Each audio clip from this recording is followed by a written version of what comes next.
And I've never struggled with long-term depression or long-term negative thoughts because I don't believe in that mental model.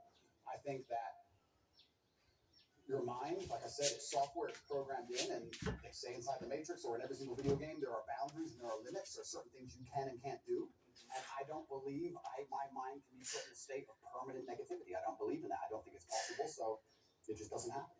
You said you experienced depression, some form of depression or depressive feelings and sadness in prison. What were the thoughts that were coming up? What was happening? Well, there's a lot of uncertainty, which is the first thing. That has to be scary. It is scary. It's scary. And also because you're a man who's totally in control of your world, of your life, and that's almost like an imperative that gives you power. And all of a sudden you're thrust into a situation where you're essentially helpless. Well, you just nailed it.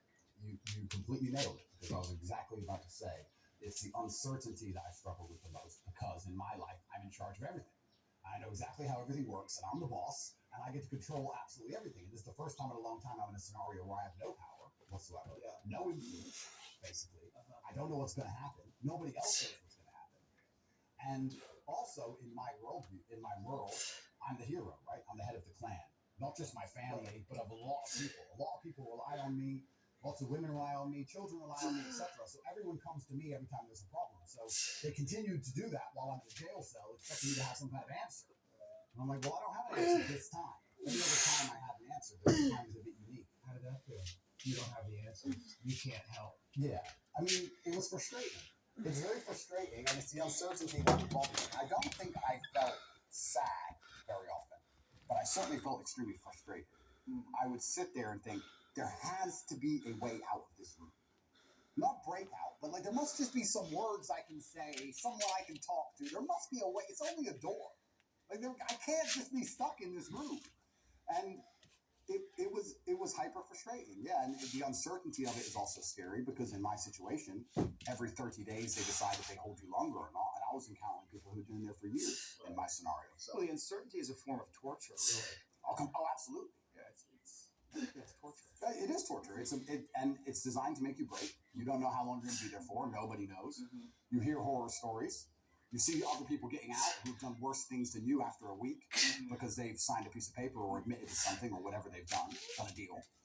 And you're sitting there, and yeah, it's like frustrating. And I think you have two choices as a man. Often when bad things happen, I feel like you can maybe get depressed and sad about it, but the other outlets usually shows. It's better than feeling sorry for myself. I feel like if I had to choose one of the two outlets, deciding to use controlled anger was more beneficial than sitting around feeling sorry for myself. I don't ever believe in moping or feeling sad. So when I was at my worst, perhaps I was a little bit angry.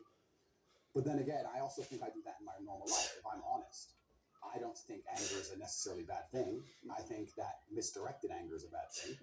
I think if you get very angry about scenarios and you put it in the correct direction, you get unlimited motivation and you get a lot done. The water behind the dam, it can be destructive, but if it's pushing through the turbine, it powers the town, right? So if I wake up and I go, I want more money, if I can get pissed off enough about it, I can do 36-hour work days. So there's nothing wrong with being angry in my world, as long as you are putting it in the correct direction. It's uncontrolled anger, I think, is a problem. Right. Anger can be used as a fuel, and it's necessary. And from my framework, anger sometimes is a mask for pain. I'd agree with that. So did you experience pain in there? I know pain is a kind of an abstract word, but was it painful for you? Like, I want to know about your pain. Yeah, it's strange, because I'm being as honest as possible. It's strange because I had this instilled sense of duty where even though I'm in a jail cell and I can't leave, and even though I'm cripplingly bored, I don't feel like I had time to feel pain, or I didn't feel like I had time to be a victim. You had nothing but time. No, I didn't have time. What are you talking about? Because everyone outside still relied on me. So I when I would get on the phone, people would say, is that avoidance though? I don't know. Do you keep busy? Do you avoid your feelings by keeping busy, being on the computer all the time? All the things I had to do still had to be done. Just because they threw me in a cell, it just made it more difficult, which means I have less time than ever because the difficulty's been increased. And when I would get on the phone, we wouldn't discuss how I'm feeling. I'd be worried about how everyone else is. They'd be like, how are you? Yeah, I'm in jail. what's going on with this? Are you okay? Are your bills paid? Are press hassling you?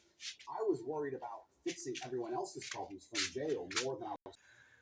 I have been trying to get better shots of my videos.